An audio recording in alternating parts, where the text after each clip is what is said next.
All right, sounds good. Well, everyone, welcome back to a very exciting episode of the Storybox podcast. Today, my friends, I'm delighted to welcome Shaka Senghor to the Storybox. Now, for those of you that don't know who this incredible man is, or his incredible story for that fact, you're about to get to know more about him. But he's the author of two great books. First one is Life, Death, and Redemption in an American Prison. This one made me cry, I'm not going to lie. And then the second one, Letters to the Sons of Society, another book that made me cry. The words in here, in both books, are so powerful. And I'm so grateful that Shaka actually wrote these books. You need to go and get them. But for those of you that need to know more about Shaka, he is a leading voice on criminal justice reform, a tech investor, a lecturer at universities, and the head of diversity, equality, and inclusion at TripActions, a travel management and expense startup, I believe. Shaka is a former MIT Media Labs Director Fellow and a former Fellow in the inaugural class of W.K. Kellogg Foundation, I believe, Community Leadership Network, and a member of, get this, Oprah Winfrey's SuperSoul 100, just to top it all off, with a nice cherry on the top, right? Shaka, my friend, can I welcome you so much to the Storybox podcast today? Super excited to be here, and thank you for having me. I can't wait to dive into what I imagine to be a great conversation. Likewise, my friend. Before we dive further into your incredible story, my very first question for you is, what does success look like for you? That's a great question. You know, it's one of the things that I think about a lot. And for me, success to me is like waking up every day and knowing that whatever I do, it's in alignment with my purpose, and that it brings me joy and it brings me a sense of fulfillment. And I'm really fortunate that my life has created space for me to do those things. So feeling real good about success right now. What is your purpose, my friend? I think my purpose is really to share stories that, you know, help us understand the depths of humanity, how to connect in deeper ways, to have a lot of fun. You know, I think that's really something we don't talk enough about, is the importance of joy being a part of our destiny. And I think humor is one of the greatest human bridges. I think smiles and happiness really invites people to lean in more and really helps us to connect in the most humane way possible. How did you discover your own purpose? I mean, it took a while. It was quite a journey. A lot of it came through journaling, which was the first, you know, true form of self analysis that I really had undergone.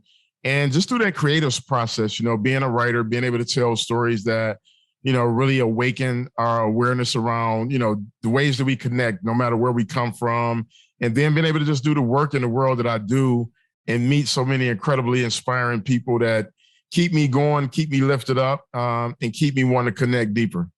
You are an inspiring individual. And the reason why I say that is because if anyone has either listened to you talk about your story or even read your book, they'll know exactly what I'm talking about. So I wanted to dive into, if you're comfortable with this, journeying into the very beginning of your story. How did you grow up, Shaka? What was your upbringing like? Was it stable, unstable? What was happening for you at home? Yeah, so I grew up in the city of Detroit. You know, it's one of my favorite cities in the world for a few reasons. One, I think it's just the home to so much innovation, you know, that has added value to the world. You know, when you think about the automobile industry that started in my hometown. You think about Motown music, that also started in my hometown. And of course, techno music, which a lot of people don't really know started in Detroit. So those are things that make me really proud of where I'm from, and just a sense of community. The neighborhood I grew up in, you know, in the early days, it looked like a model for middle-class America, you know, the kind of dream of, you know, a neighborhood block with tree-lined streets and all those things. But I also grew up in a tough household, you know, where I grappled with, you know, being, you know, in an environment that was very abusive, and really trying to navigate that as a kid. You know, it was very complex because on one hand, there was these great moments with my dad and my mom, and then their relationship began to disintegrate. And some of the things that we experienced in the household made it really troubling to stay there. And so when I was about 14 years old, I decided to run away from home. And I thought that, you know, somebody would welcome this little handsome kid in and wrap me up with the love and care that I truly believe all children are deserving of, but it just didn't turn out that way. And so I found myself adrift in the street culture at the height of what was the crack cocaine epidemic in America. Did you have a good relationship with your parents? I had a good relationship to some degree with like more so with my dad than with my mom. To this day, my dad and I are really like best friends, and my mother and I, we really now have a different, kind of relationship where we've done a lot of healing work over the years, and we're able to connect in real time. And she's my mom at the end of the day. And one of the things I've learned in my own journey about forgiveness is, forgiveness is very complex. It requires this kind of perspective of, first of all, being able to stand in somebody else's shoes and understand how they arrived at a point in their lives where they can hurt you. Yeah. And so I had to do that with my mom, and I had to do it with my dad, and being able to step into their shoes and realize they were kids raising kids, and they were kids who had come from tough backgrounds and tough experiences, and were really trying to just make the best of what their circumstances were. And that really allowed me to forgive my parents and to heal and to have real conversations. And the great thing is that they've both been open in different ways to exploring those conversations and healing from the past. I was going to get into forgiveness a little bit later, but I'm glad that you brought it up at the moment because it is an important topic. But how can someone that is struggling with forgiveness at the moment, how can we help someone arrive at that place of forgiveness in their own life if they've got someone that they are resenting or if they've been hurt by someone? The way I think of forgiveness is almost like a decisive choice on whether to survive or not, right? So imagine you're swimming in the ocean and, you're sinking because something is wrapped around your ankle and you're trying to disentangle yourself. Yeah. And, if you have the strength and the wherewithal to disentangle yourself, your inclination is to get to the top as fast as possible and get that breath of fresh air. That's what it feels like when you release yourself from the hurts of the past, right? Those hurts are like that anchor around your ankle that's pulling you down into this kind of drowning pool of sorrow and grief. And, there's moments in your life where it can feel so overwhelming, but the relief that happens when you can escape that and you take that breath, that fresh breath of air that's so healing and rejuvenating, and you're able to leave behind things that no longer serve you, that aspiration, I think everybody would want to take that breath. Now, the complex thing is like, how do you get to that deep breath, right? Yeah. And, it requires some will, it requires some tenacity. It requires you making a real decision on what you want to hold on to and what you want to let go of, and I would say that it's not a one-off situation. It's really a process, step by step, moment to moment. You can take 3 steps forward and get pushed back 2, but if you have the will and the fortitude to move forward, to get to that other side, it's such a beautiful place on the other side of forgiveness. And, again, it's a desire though. Do you want it bad enough? And, I always think of it like, what do I want in my life and how bad do I want it? And if there's something that I want bad enough, including a peace of mind, am I willing to fight for it? Am I willing to sacrifice ego? Am I willing to sacrifice anything that stands in the way of me getting where I want to go? And I feel the same way about forgiveness is that, I know that I want it to be healthy. I want to be whole. I want to be able to love. I want to be able to receive love. And I knew that, the lack of forgiveness would stand in the way of that. So I've worked really hard to moment by moment heal on this journey. Do you believe that there is something that is truly unforgivable? I don't think there's anything just categorically unforgivable. I think it's on an individual level, and what your spiritual capacity to forgive is. And, I've met people who, have experienced things that were so horrendous, so hurtful, and I bore witness to them leaning into forgiveness in a way that was inspiring. And, at different junctures in my journey, I was like, well, I don't know if I can get there, or I don't know if I have that in me. And I don't think any of us do until we're faced with something that challenges what we think it is that we believe. So categorically, I wouldn't say that there, isn't a space for forgiveness. And again, the forgiveness is a gift you give to yourself. Yeah. And so it's not about the other person. It's not about, forgiving for the sake of their freedom. It's really forgiving for the sake of your own freedom. And so when I think about the things that I've experienced in life and how they've impacted my life, I believe that my freedom that I experience now is a result of me choosing myself over choosing to continue to be angry and upset by someone who's caused me harm.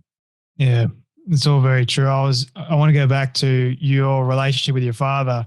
And I was reading, there's a letter in here that I believe the title is Unconditional Love. And I wanted to ask you about what you've actually learned. You're a father now as well.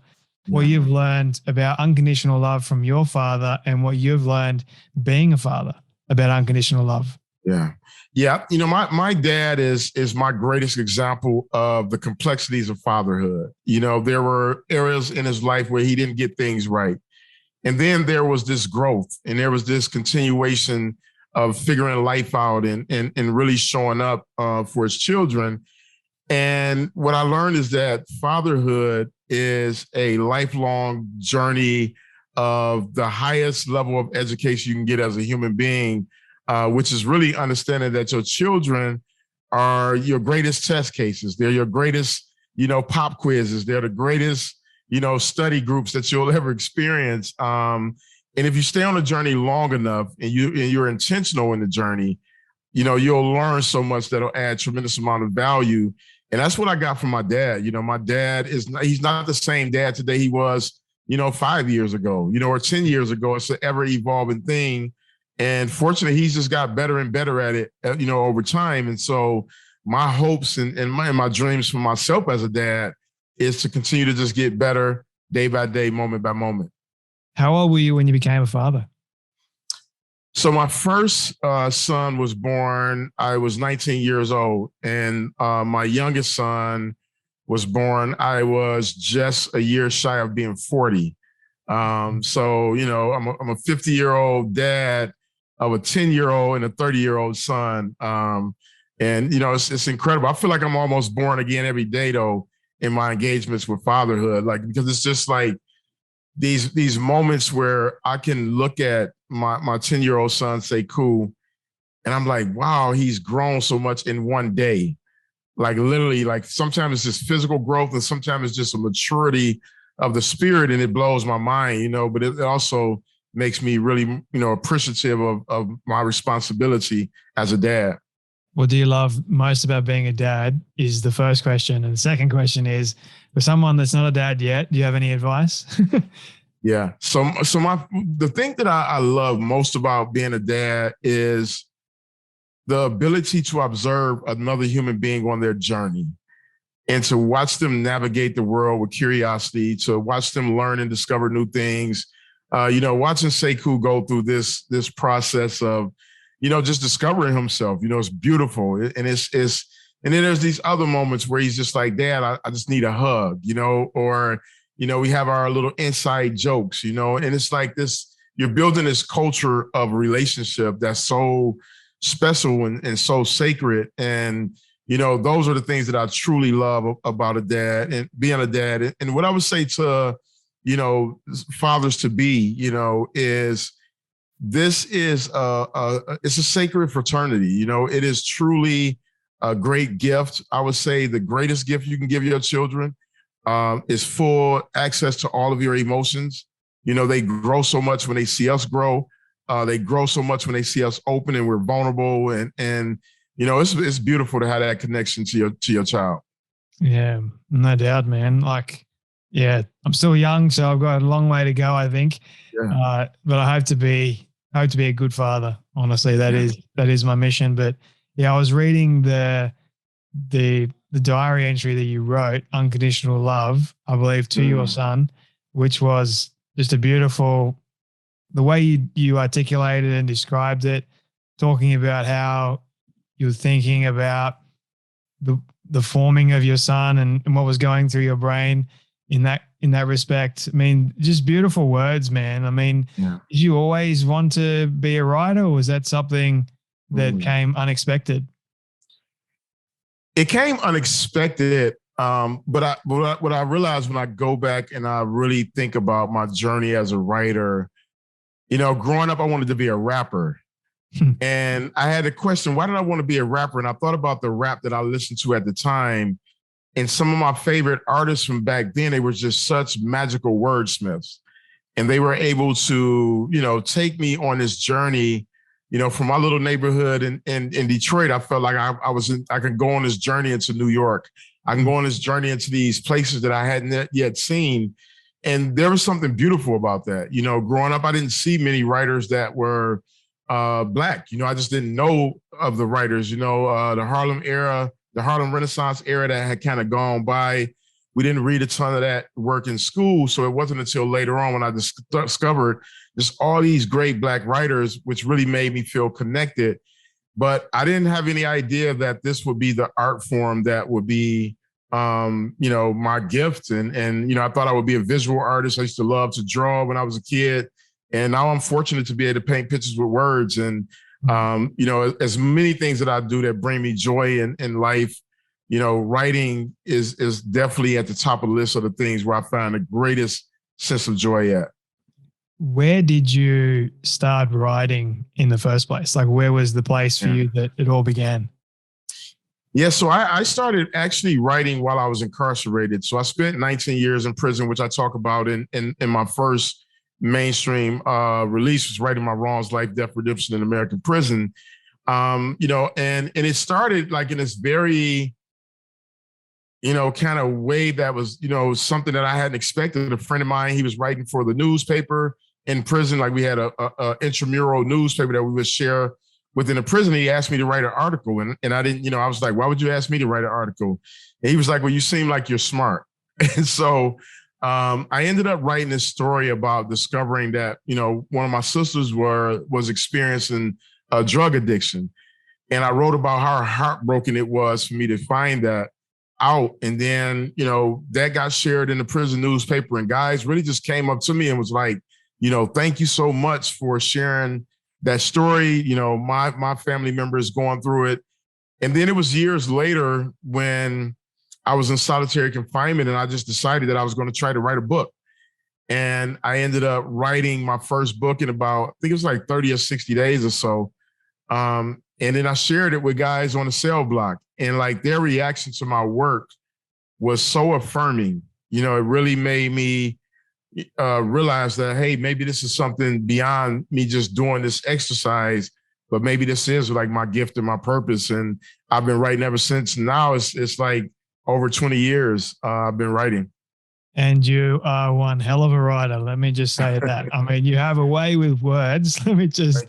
But the story element to you actually putting those words and forming the story in the first place just makes it captivating to actually read and continue reading. Because sometimes when you read a book, you get lost a little bit, or you get bored a bit. But with these ones, I've noticed the way you articulate yourself in such a powerful way, it's kept me hooked.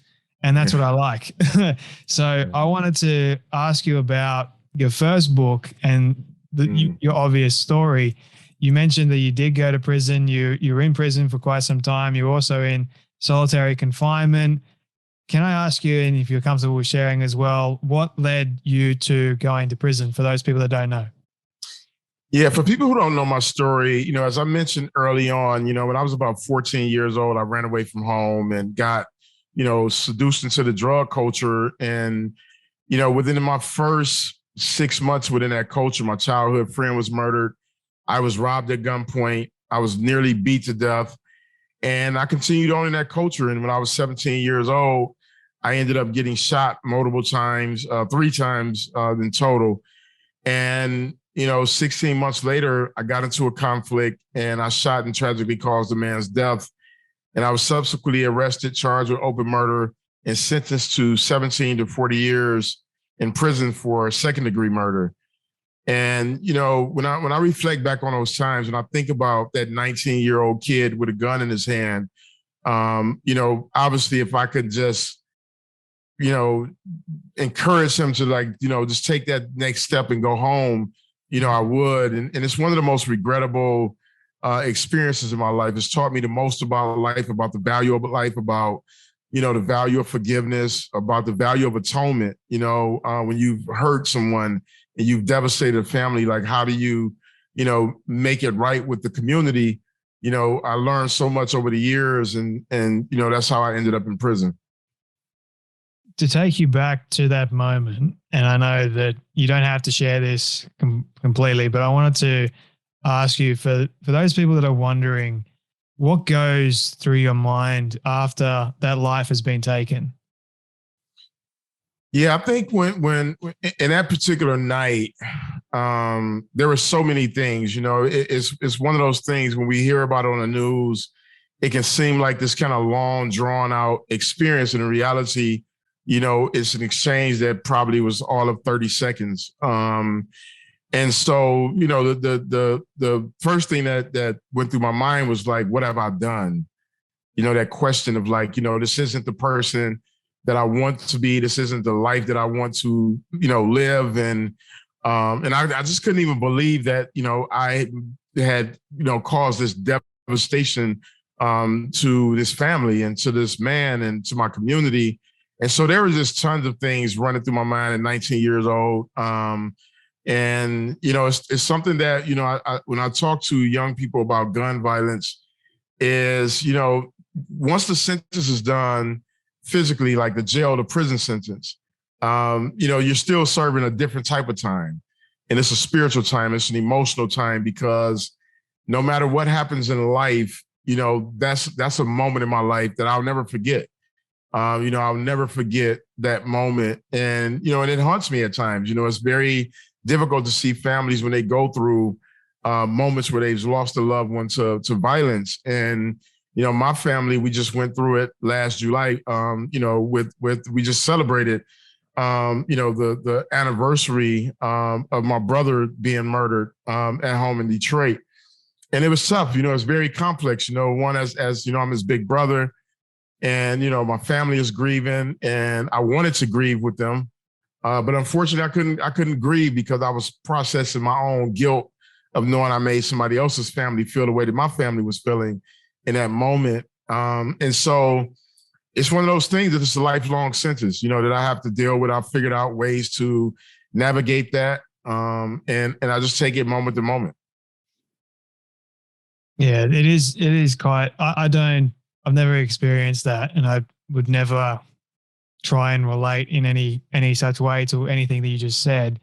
But for someone that hasn't grown up in that kind of environment, and the young person that is growing up in that kind of environment, how can we help them understand that in that moment that could you have how do we help navigate this kind of conversation, like to help the other side that doesn't really understand a young kid that's grown up in that sort of environment that has led them to this point? How do we get them to that middle ground to say, look, they've made a mistake. Does that make sense? Yeah, when I think about, the conversations, I'm really fortunate at this point in my life where I navigate a lot of spaces, right? And I talk to people who can't even remotely begin to understand the world that I came from. Just to give an example, in my family alone, there's at a minimum 8 of us who have been victims of gun violence. Wow. And as a result of that, there's been at least 5 of us who have gone to prison for gun-related violence. And so what I've been able to do is talk, honestly about what PTSD really looks like in the inner city. We talk about it with military veterans when they come back from war, and they come back and they're traumatized from their experience and they're triggered. But we don't talk about it when it comes to inner city kids who are living in environments where the gun violence is astronomical by any stretch of the imagination. Anywhere else in the world, it would be considered a war-torn community. But for us, it's just a day in the life in the hood. And so, what I would say is that, we have to start having more honest conversations. we have to really think about what the lives of these kids really look like in day-to-day, in their day-to-day experiences. I can go in a classroom in almost any city in America right now, in an inner city, meaning predominantly Black, predominantly brown communities. And if I was to talk to a class of 100 students and say, by show of hands, how many of you know someone in your age, in your friend group, in your neighborhood who's been shot? And almost all of those kids will raise their hands. And no kid should grow up worrying about whether they're going to be shot, whether they're going to die before they've had a chance to dream and live. And I think once we can get to a space where we actually see that these kids are innocent victims of their environment. I was a victim of my environment. I was a kid, at 19, your brain isn't even fully formed. No. And it's one of the reasons that I wrote Righting My Wrongs is it wasn't to excuse the decision I made. Like, I've served the time for it. I've accepted full responsibility. I've been fully accountable. But I wanted people to understand how a kid who has the potential to be anything in the world could end up pulling the trigger and taking someone's life. And so I think it just really starts with those honest conversations. Is redemption a similar thing to forgiveness? I think redemption is an extension of forgiveness. I think forgiveness is kind of the entry point into this world of complete healing. And for me, when I think about redemption, I think about the ability to overcome adversity and for, people to create space for that. And it's not always easy. It's not always pretty. I can't even tell you how many mean things have been said, how many horrific things have been said, how many people don't believe that I should be free or have the current experiences that I have. But then there's this world of other people who have seen the impact of my work on community. They've seen the impact of my work on, men, women, and people who are incarcerated in the juvenile systems. And they, encourage their work and they support it and they, do everything they can to push me forward. And so that's what redemption looks like to me. It's an extension of forgiveness. It's this idea that we can overcome. We're not bound by our worst moment, but we have to be willing to put in the work. I wouldn't be who I am today if I would not have put the work in. And I think people underestimate what that looks like. They see the book and they think, oh, well, he has a book out or 2 books now. Life is easy, but first I had to write the books. Yeah. But before I can write the books, I had to heal some of the hurts. And I had to go through this process of self-healing and really learning about myself in an intimate way and utilizing the things that I've learned as a means to communicate what I think is really important. Yeah. It's not easy to write a book. And yeah. I don't think that being able to share a story like yours would have been an easy thing to do, because you mentioned that you have faced a lot of criticism and a lot of blowback. How have you been able to cope with that? What goes through your mind when you get people that say you should be still in prison, you shouldn't have a book, you still be doing the time? What do you do with that? Yeah, I don't take it that personal because I've realized that anybody who has that judgment doesn't know me. Yeah. And they're operating out of whatever fears they have, whatever sense of moral superiority they may have. And I get it and I understand it for what it is. If anything, it inspires me to do more. It inspires me to impact, the spaces that I kind of navigate in a more meaningful and deeper way. And I've seen people turn around. I've seen people judge me one way, and 2 years later, they come and say, I really was unfair in my judgment and my assessment. I see who you are and see what you're doing. And I believe who you are today is who you've always been, but things happen. Yeah. And so, it's tough. I'm fortunate. I have great friends. I have great people around me who really care about me as a human being, who really know me on a really intimate level. Excuse me. And so, that helps, it helps a lot. And then it's the people who I don't know. I can't even tell you from the time Righting My Wrongs came out 6 years ago, a little over 6 years ago. Every day since that book has come out, I've got a message from somebody who has read that book. and they talk to me about how the book has impacted the way that they think about life. I have people who are police officers who read the book and who have read it. I have people who are lawyers, people who work in criminal justice. I have young people. I have educators. I mean, entertainers. Everybody you can think of who's read this book talks about the profound impact it's had on their life. And like that balances out any negative, experience that I've had. And it doesn't mean that those things don't hurt. There's been moments where I was really vulnerable, and really got hurt. So it happens, and I just try to keep staying in the positive. What does justice really mean to you? To me, justice means that we take in all the factors, that we really think about what is the best absolute outcomes for people who have been impacted by whatever the situation is, right? And I think that society, we have a role to think of justice as how do we set up the best case scenario for society to heal? And punishment is injustice. It's the complete opposite, and it has the opposite impact.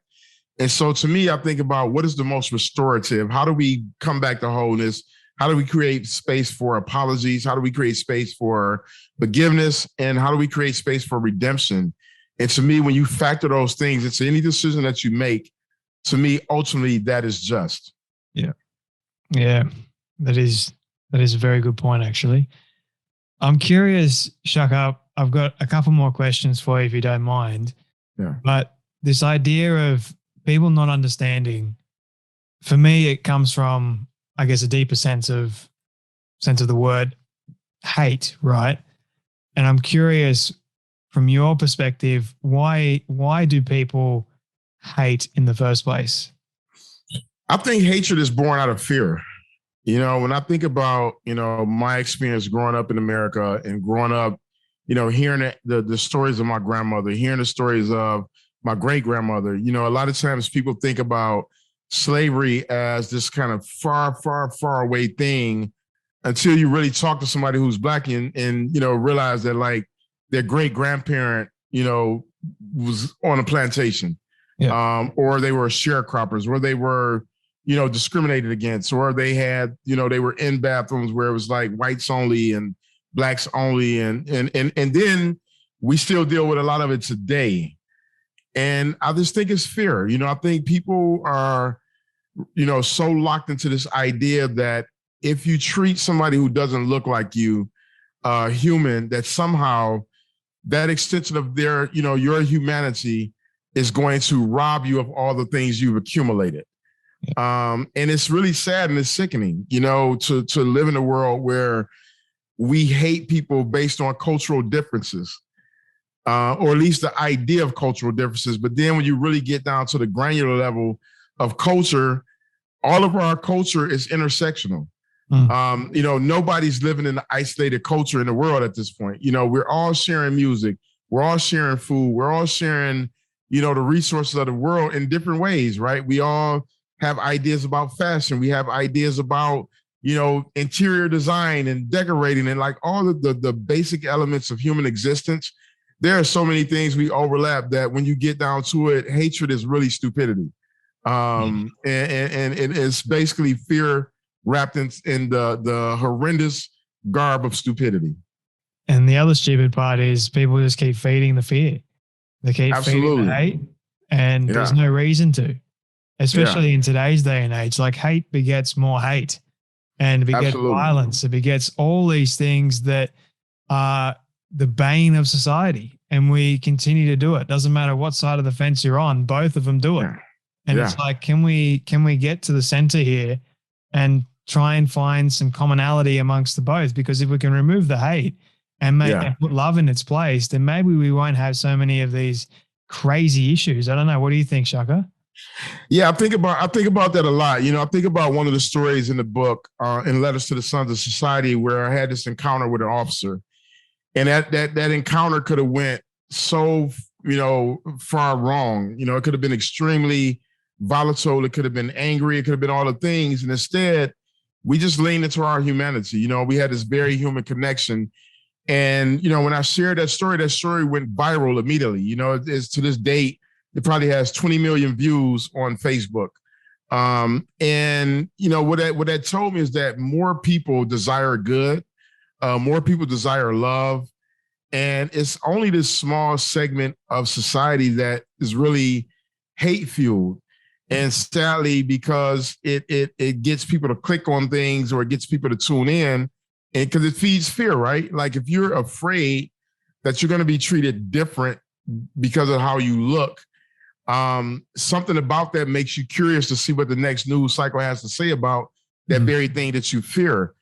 And so I think a lot of it is just the marketing of fear, and I think we can get to a space where, and I think we're getting there. I mean, we got a long ways to go, right? But I think there's some things that we're talking about and discussing on a global level now that is really challenging the old ideas that hate can win, because there's nothing, statistically to prove that hate has been victorious over love.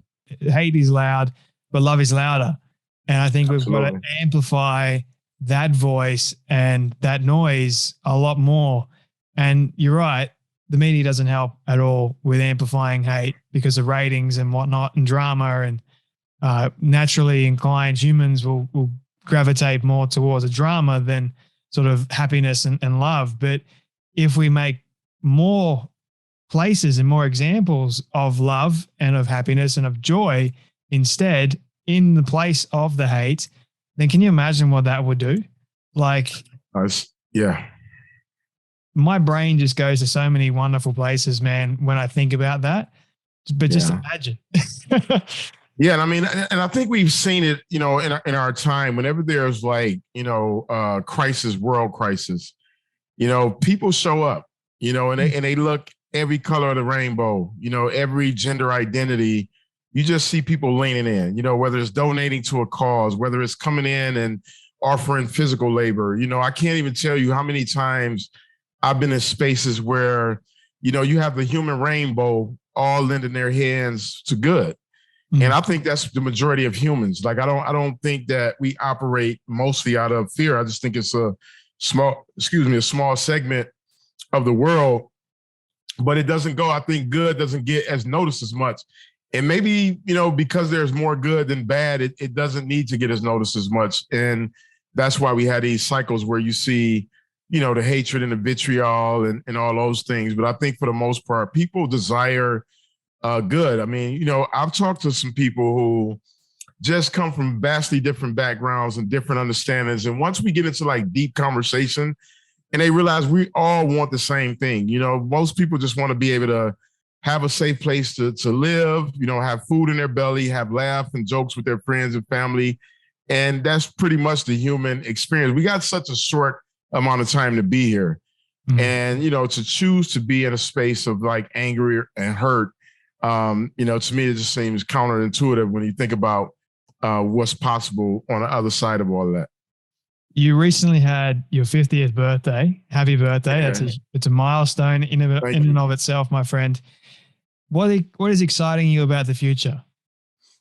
That's a great question. What I love about being 50 in this day and age is that, I think the current 50 isn't the same as my parents and my grandparents' generation.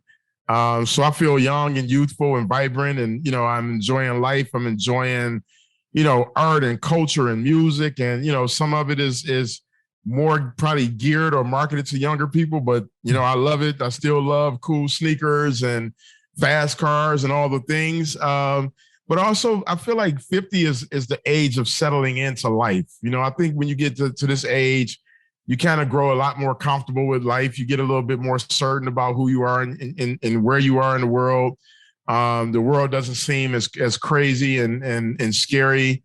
You have a little bit of a perspective that, you can only get with just being around for a while.